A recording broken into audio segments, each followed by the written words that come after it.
ॐ भूर्भुवः स्वः तत्सवितुर्वरेण्यं भर्गो देवस्य धीमहि धियो यो नः प्रचोदयात्। हे ईश्वर, हम यह पठन पाठन आपको प्राप्त करने और कराने के लिए साधन के रूप में करने जा रहे हैं। इस कर्म को और इसके कर्म फल को भी आपको अर्पित करते हैं। ओम शांति शांति शांति। सबको सादर नमस्ते जी। हमारा सांख्य दर्शन का पाठ चल रहा है। पंचम अध्याय पढ़ रहे थे। सूत्र 30 तक का हमारा पाठ हुआ था, है ना, जिसमें एक विषय आया था व्याप्ति। तो व्याप्ति माने क्या पढ़े थे जी? कि जो किन्हीं दो वस्तुओं में नियत संबंध होता है, ठीक है ना, स्थायी संबंध होता है, दोनों साथ साथ मिलेंगे। कई जगह देखो, कई बार देखो, साथ साथ मिलेंगे। जैसे कि धुआं और अग्नि, ये इनमें व्याप्ति संबंध है। धुआं है तो अग्नि मिलेगी ही मिलेगी, निश्चित बात है, ठीक है। ऐसे ही दूध और मक्खन, विशेष व्याप्ति संबंध है, ठीक है ना। वो दोनों, मक्खन या दूध होगा ही होगा, बिना दूध के मक्खन तो होगा नहीं, ठीक है ना। ऐसे ही बारिश और बादल में, बारिश है, कई बार ऐसा हो जाता है बिना बादल के ही बारिश दिखने में आ सकता है। दिखता नहीं मतलब, लेकिन बादल तो होगा, बादल तो है, बिना हाँ, बादल का तो बारिश होगा ही। हाँ, दिखता नहीं, के बार खुला खुला आकाश, धूप रहता है, देखा हुआ आपने, धूप में भी बारिश होता है, लेकिन फिर भी बादल है तो बारिश है, ठीक है। ये नहीं नहीं, बादल है तो बारिश नहीं, बादल है तो बारिश जरूरी नहीं है, बारिश है तो बादल है, बारिश होगा तो बादल होगा ही। हाँ, क्यों, बिना बादल के बरसे कैसे पानी, लेकिन बादल है तो बारिश होना जरूरी नहीं है। जैसे कि अग्नि है तो धुआं होना जरूरी नहीं है, लेकिन धुआं है तो अग्नि जरूरी है। ऐसे बारिश है तो ऊपर बादल है, वो दिखे या नहीं दिखे, कोई बार दिखता नहीं है ना जी, धूप में भी। तो ये नियत संबंध है। अब इसी विषय को आगे बढ़ाते हैं कि अनेक जो सांख्य के आचार्य हैं वे व्याप्ति किसे कहते हैं। ये विषय चलता है सूत्र 31 में। लिखिए, अनेक सांख्याचार्यों के मत में व्याप्ति क्या है।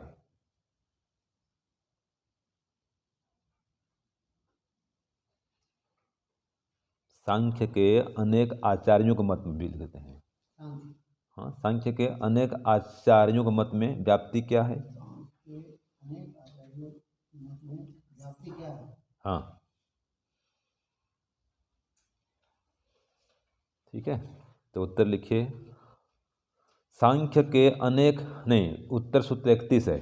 निज शक्ति उद्भवम इति आचार्या, यानी इति आचार्या, ऐसा आचार्यों का मत है। क्या है? निज शक्ति उद्भवम इति आचार्या, ये व्याप्ति का स्वरूप है। तो लिखिए, अनेक सांख्याचार्यों के मत में, या सांख्य के अनेक आचार्यों के मत में, ये ज़्यादा अच्छा है।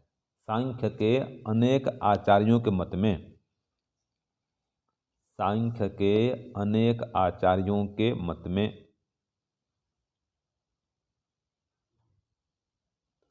कार्य और कारण द्रव्यों की, कार्य और कारण द्रव्यों की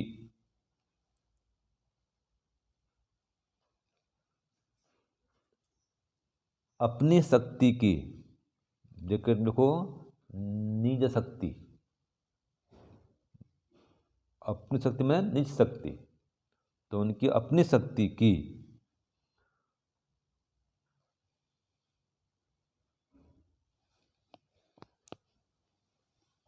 क्या लिखे? अपनी शक्ति। अपनी शक्ति की उत्पत्ति ही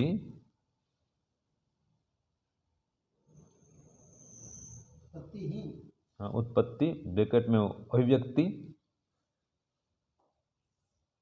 उत्पत्ति ब्रैकेट में अभिव्यक्ति व्याप्ति कहलाती है। ठीक है, तो जो उनकी शक्ति है, उनकी अपनी शक्ति ही प्रकट हो जाना, ये क्या है, उनके मत में व्याप्ति है। कार्य और कारण दो द्रव्य हो गए ना जी। अग्नि क्या है, कारण है, और धुआं क्या है, कार्य है। तो उनकी अपनी शक्ति ही प्रकट हो जाना, अभिव्यक्त हो जाना, ठीक है, उत्पन्न होना, यही व्याप्ति है। ऐसा अनेक आचार्य मानते हैं सांख्य के। अब प्रश्न 32 लिखिए, सूत्र 32 में, कि इस मत में, इस विषय में पंचशिख आचार्य क्या कहते हैं। तो लिखो, प्रश्न लिखिए 32 का, पंचशिख आचार्य के मत में व्याप्ति क्या है। पंचशिख आचार्य के मत में व्याप्ति क्या है।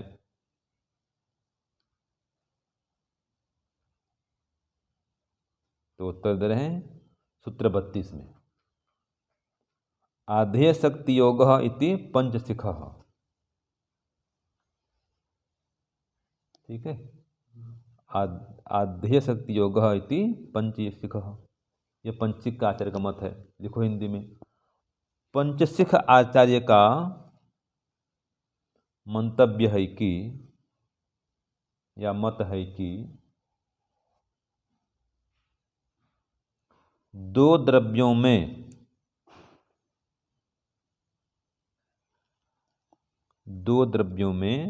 जो कार्य कारण भाव आश्रित है, दो द्रव्यों में जो कार्य कारण भाव आश्रित है, उसका नाम व्याप्ति है।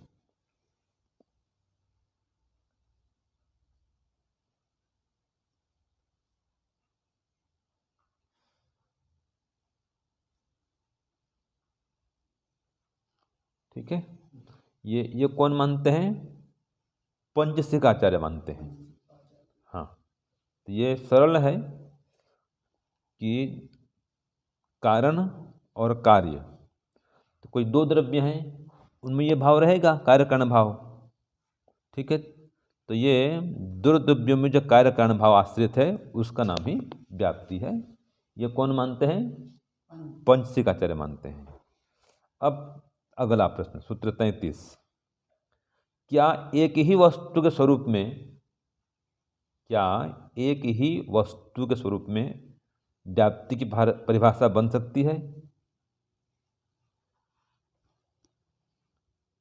यह तो धुआं और अग्नि दो था ना जी, अब ये कह रहा है, हाँ, क्या एक ही वस्तु के स्वरूप में व्याप्ति की परिभाषा बन सकती है। एक ही पदार्थ हो, उसमें की व्याप्ति हो जाएगी, ये कह रहा है। दो पदार्थ नहीं कह रहा है, बिना दो द्रव्यों के भी क्या व्याप्ति की परिभाषा बनेगी, या व्याप्ति बन जाएगी, व्याप्ति होगी, एक ही पदार्थ में कह रहा है। ठीक है, समझ में आ गया। ये प्रश्न है, क्या एक ही वस्तु स्वरूप में व्याप्ति बन जाएगी, उसकी परिभाषा बन जाएगी। हाँ, एक ही वस्तु के स्वरूप में व्याप्ति की परिभाषा बन सकती है क्या। माने एक ही वस्तु हो तो क्या उसमें व्याप्ति बनेगी, हैं। तो उत्तर दे रहा है, न स्वरूप शक्ति नियम पुनर्वाद प्रसक्त है। ये सूत्र 33 में उत्तर दिया। लिखो सूत्र 33, न स्वरूप शक्ति नियम पुनर्वाद प्रसक्त है। ये हो गया सूत्र में उत्तर। अब इसका हिंदी में लिखिए, सूत्रार्थ लिखिए 33 का, उत्तर लिखिए हिंदी में। एक वस्तु के स्वरूप में, सूत्र 35 के 33 का अर्थ लिखिए, एक वस्तु के स्वरूप में व्याप्ति की परिभाषा नहीं बन पाती। एक वस्तु के स्वरूप में व्याप्ति की परिभाषा नहीं बन पाती।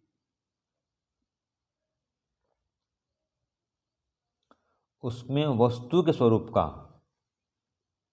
उसमें वस्तु के स्वरूप का पुनरुक्त दोष होने से, इसमें वस्तु के स्वरूप का पुनरुक्त दोष होने से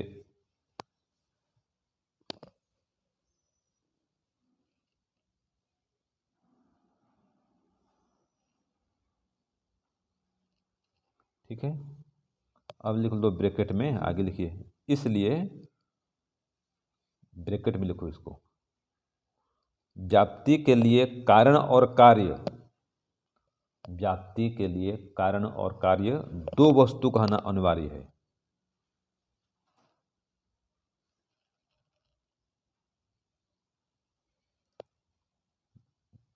व्याप्ति के लिए कारण और कार्य दो वस्तु का होना अनिवार्य है, जैसे अग्नि और धुआं, मिट्टी और घड़ा।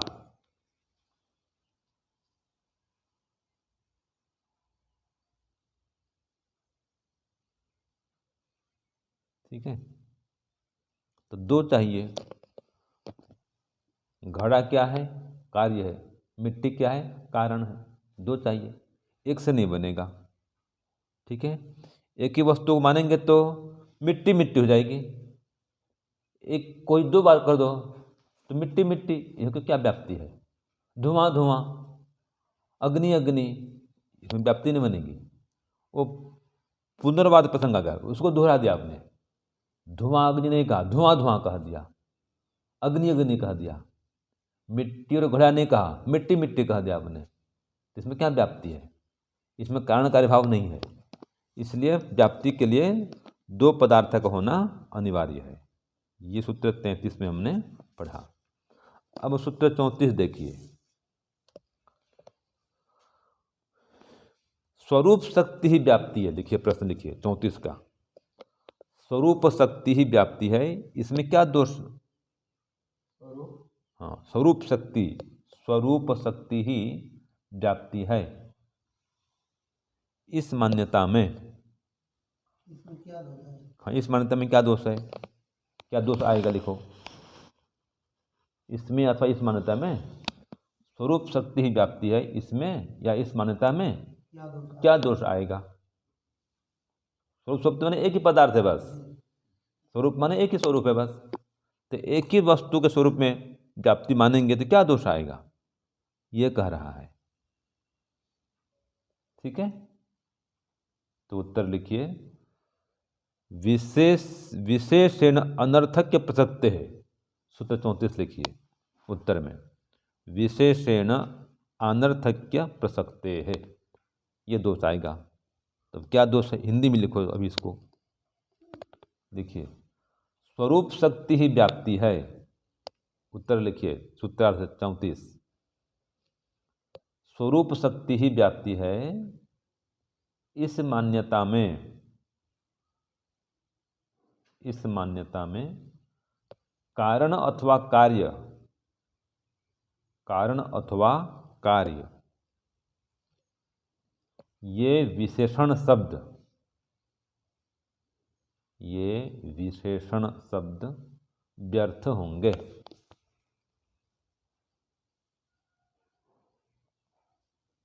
ठीक है, माने किसको कारण कहेंगे, किसको कार्य कहेंगे? एक ही स्वरूप में व्याप्ति बनेगी तो कौन किसका कार्य होगा और कौन किसका कारण बनेगा? ये विशेषण शब्द आएगा ही नहीं। ये इसका कार्य, ये इसका कारण है, ऐसे नहीं कह सकते हैं। एक ही पदार्थ है। जैसे कि पिता पुत्र दो हैं, तब तो कहेंगे कि ये इसका पुत्र है, ये इसका पिता है। और एक ही व्यक्ति है तो किसको पिता पुत्र कहेंगे? ठीक है, नहीं कह सकते ना भाई, दो चाहिए। तो व्याप्ति के लिए दो चाहिए, धुआं और अग्नि, मिट्टी और घड़ा। ठीक है, ये है इसमें। तो इसलिए स्वरूप शक्ति में ही व्याप्ति नहीं बन सकती है। इस मान्यता में कारण और कार्य दोनों सिद्ध नहीं हो पाएंगे। ये जो विशेषण है ये भी नहीं बन पाएंगे। ठीक है ना? तो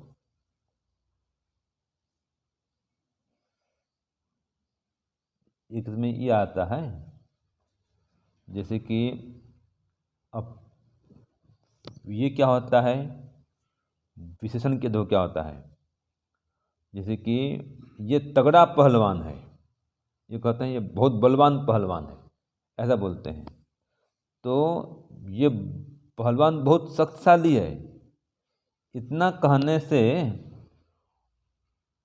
ये पहलवान है, ये बलवान है, इतना कहने से अब इसमें कोई कायदा कारण भाव नहीं आ रहा है, वो एक ही व्यक्ति है। ठीक है ना।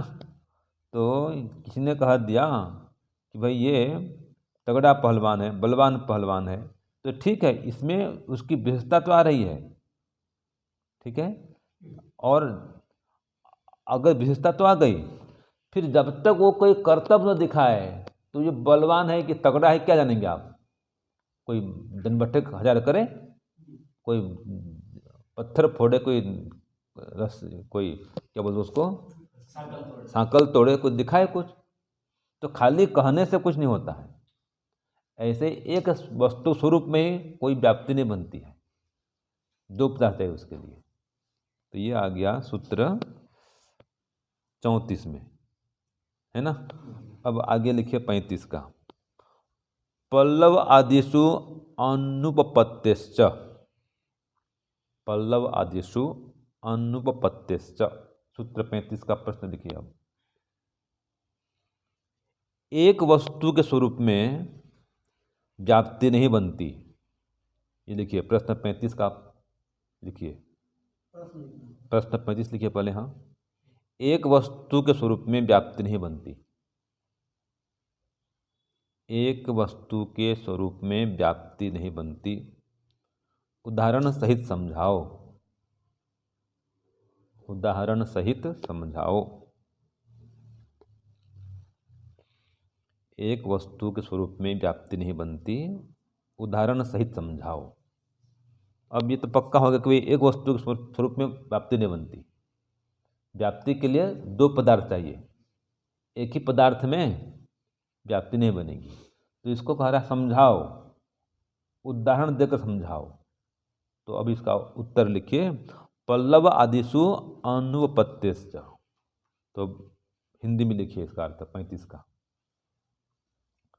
लिखिए।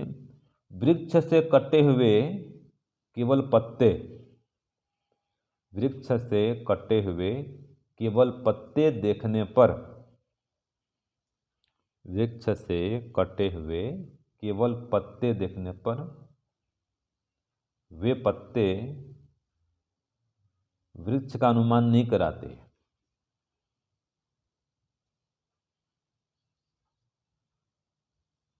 वृक्ष से कटे हुए केवल पत्ते देखने पर वे पत्ते वृक्ष का अनुमान नहीं कराते।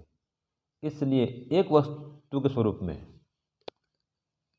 इसलिए एक वस्तु के स्वरूप में व्याप्ति नहीं बनती। ये उदाहरण से समझा दिए। एक वस्तु के स्वरूप में हाँ, व्याप्ति नहीं बनती। अब देखो कहीं पर पत्ते गिरे हुए हैं जी, अब उस पत्ते को देख करके ये आप नहीं कह सकते कि इसको, इसके ऊपर पेड़ है ही।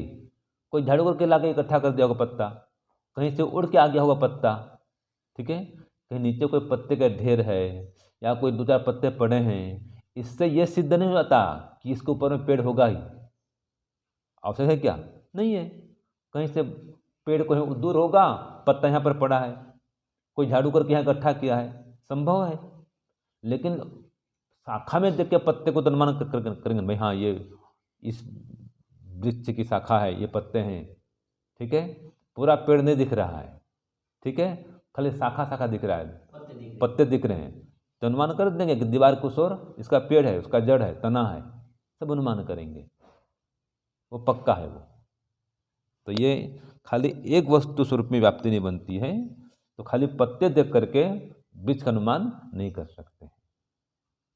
ठीक है, तो ये इसमें सिद्ध हुआ। हो गया। तो सूत्र 35 तक आज हमने पढ़ा, जिसमें व्याप्ति के संबंध में चर्चा मिली विस्तार से। व्याप्ति क्या है कि दो वस्तु का संबंध है, कार्य कारण संबंध, और एक वस्तु में व्याप्ति नहीं बनती है। इसी बात को आज हम पढ़े, ये समझें। ओम शांति शांति शांति। सर्वेभ्यो नमः। सबको सादर नमस्ते जी।